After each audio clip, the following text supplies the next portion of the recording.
peace. Last year without seeing cash the first down. Trying to be like my father, but it gets harder when it's third throne. Lord forgive me, I'm spazzing. Ayy, in a glass house and it's cracking. Ayy, as I digress, I must confess I'm struggling with reacting. Forgive me, Father. Put me in your face and blame it on the fraud. Put in the street and blame it on the dog. As soon as the dog bites back, heart attack, put him down regardless of the cause. Look, I know it's We've got a pandemic on our hands that no one's talking about, and it's unrighteous judgment, pride, lack of love, and emotional intelligence. Here's two scenarios for you, okay? The unrighteous scenario and the righteous scenario in terms of judgment, okay? Let's say, you and Susie Q had a date to go meet up for 4 p.m. and have ice cream, and you don't show up. Susie Q can send you an angry text message and say, see, I knew you were going to be like this, and I'm so sick of you, blah, blah, blah, goodbye, and block you. Have no conversation, not ask you a single question, just jump down your throat and assume and accuse. There's your unrighteous judgment. Versus righteous judgment, which would be Susie Q saying, hey, I don't know if you remember, but we had a date for 4 p.m. to have ice cream, and you didn't show up. Is everything okay? What happened? Right? Asking questions, a little bit of investigation. How dare she, right? And then you can reply with, hey, Susie Q, thank you so much for calling me. Sorry I haven't replied to your calls. At 3:58 p.m., I was across the street from the ice cream place, and I got hit by a car crossing the street, so I've been in the hospital all week, right? Then wouldn't Susie Q feel sorry or embarrassed for jumping down your throat like she was probably tempted to? But instead, Susie Q decided, hey, let me just give the benefit of the doubt and ask some questions. It's funny when somebody is genuine, when they really mean well, and something just looks bad on the surface, people don't give the benefit of the doubt. They just assume and accuse. They love to jump to conclusions and have somebody to blame. But then when someone is actually guilty of something, people give the benefit of the doubt left and right. I just heard a story yesterday where this guy was going out to a pond or a beach or something to go fishing. And they had, some kind of outdoor shower situation where you could clean up. And some dude walks up to the bathroom area covered in blood. And you know what the guy who saw him thought? He thought, oh, well, maybe he was just gutting a lot of fish, or maybe this, maybe that. And he didn't report it or anything. Then the police questioned him a little while later, asking if he's seen that guy, and he describes the guy to the police or whatever. And the police let him know that guy just killed his whole family. I guarantee you, if it was me, and I had just a drop of blood under my nose, because I blew my nose too hard, the whole SWAT team would be called out. People wouldn't give me the benefit of the doubt or nothing. They'd be like, oh, she must have snorted the blood of her victims, or I don't know. Man, I've been accused of so many things. Anyway, I won't go down that road. That'll be a whole different conversation. But I've noticed that in this day and age, arguably maybe even for Christians the most, people crave connection, but these are the loneliest times. AI and robotics and all that stuff is on the rise. People are getting AI boyfriends and girlfriends and robots to have sex with. Things are getting crazy because people these days have no clue how to maintain and or nurture any kind of relationship.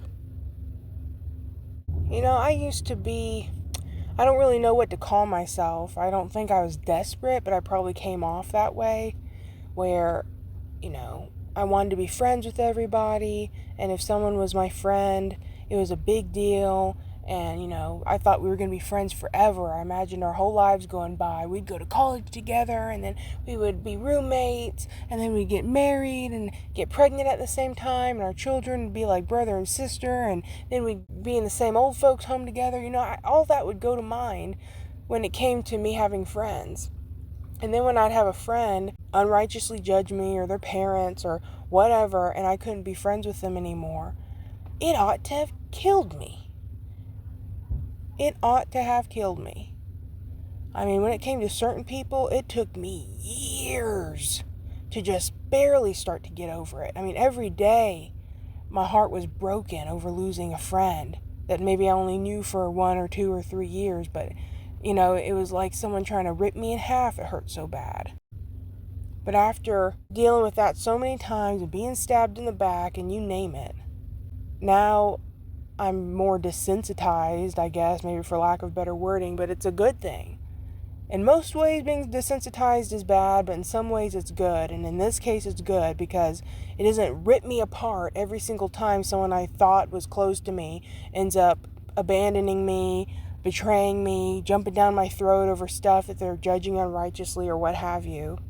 But now when people do that stuff to me, I'll ask once what the deal is. I'll try to have a conversation. But if they don't have the courage or the love or the patience or whatever to have a conversation and just be like, hey, something doesn't look right. Can you explain it to me? Even if every single sign is pointing towards me doing them dirty, they can't just ask for an explanation and have enough of the Holy Spirit to tell them whether or not I'm telling the truth. No. They just want to jump down my throat. So I'll ask people, hey, what's up? Let's talk about it. Can we have a phone call? Blah, blah, blah. And if they don't want to do it, if they don't have it in them, if they don't think I'm worth having a simple conversation and they want to burn a bridge and throw our whole friendship or whatever away, then fine. I'll just be like, all right, and try to let it go. And depending on the person and how long I knew them and what the relationship was like, yeah, sometimes it hurts more than others.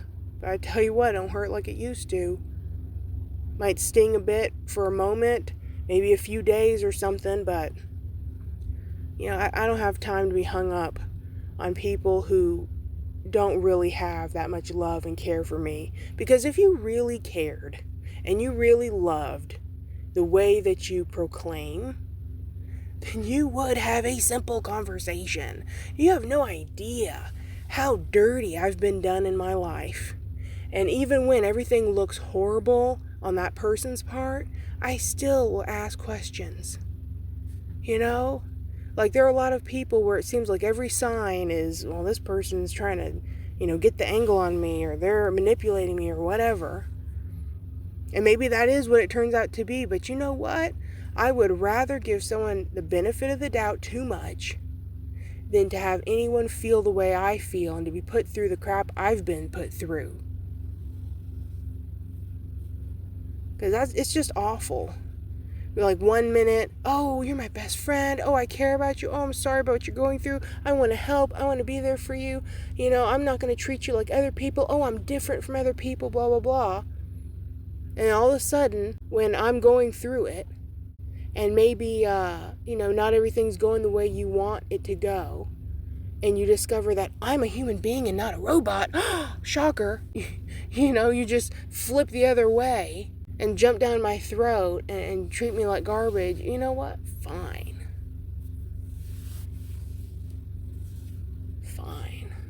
But this is how people are in the last days. Unrighteous judgment is a pandemic at this point, especially in the Christian community.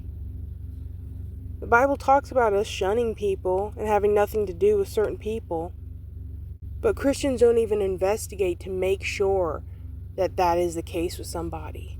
They just see something that's surface level, that doesn't look good, and they're like, aha, see, you're a child of Satan, you're going to hell. They don't ask a question, they don't have a real conversation, and attacking over text or email or whatever doesn't count as a conversation.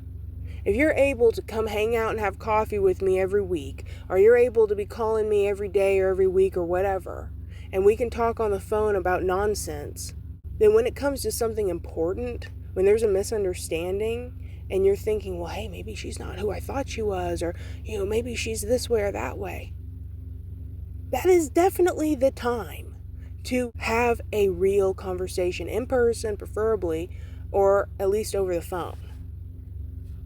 But no, people are cowards. When something doesn't look good, they want to point a finger and run in the opposite direction. And I get it. We're all tired, and we're so used to dealing with snakes that it's so easy for everything to look like a red flag. Oh, honey, trust me. I totally get that. I'm exhausted. And everyone around me, I could see a red flag in anybody. I don't want to say nobody's perfect, because who knows that for sure? Job and Noah were perfect, so who are we to say no one's perfect? That's stupid to claim. But we all, I'm sure, make mistakes at least from time to time. So it's easy for things to look like red flags. But sometimes things just aren't the way that they seem, and you got to look at someone's intentions. If somebody's trying to have a conversation and explain themselves, and they are humble and apologetic, then that's possibly or probably not a snake. That is somebody who is genuinely trying to work things through. There's an exception to every rule, so don't come crying to me if you're like, well, someone seemed really humble and then they stabbed me in the back. You're like, hey, I get it, that happens to me too. But I will genuinely try to work things out. I don't like confrontation, I don't like serious conversations, but I love when that build-up and that tension is released and we see eye to eye, and then the relationship grows stronger and we grow closer because we see, hey, there was a hiccup. We thought it was going to be a big dramatic thing, but we both talked to each other like mature adults. We didn't interrupt each other a whole bunch. We listened to each other, said what needed to be said, and then we realized it really was a misunderstanding, and now we can just laugh about it and move on and know that in the future it's probably going to be the same deal where, hey, something looks really bad, let's talk about it, and now we're okay. I think that's beautiful and gives you reassurance that, hey, this person actually means well, or at least they seem to for the time being. I'm starting to think that everybody who comes into my life is just going to be for a season, and I just wonder for how long. Some people are there for a minute, some people are there for a few days, few weeks, few months, maybe a few years, and then, seems like it's a matter of time for folks manifest.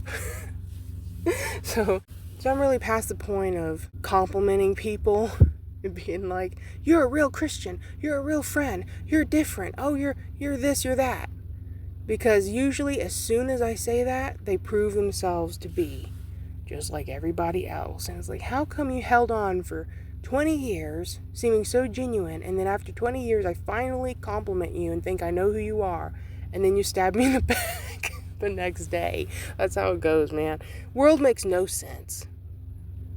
No sense. The day I understand this world is probably the day I walk on the moon and pigs start flying, okay? Seriously, this world makes no sense. The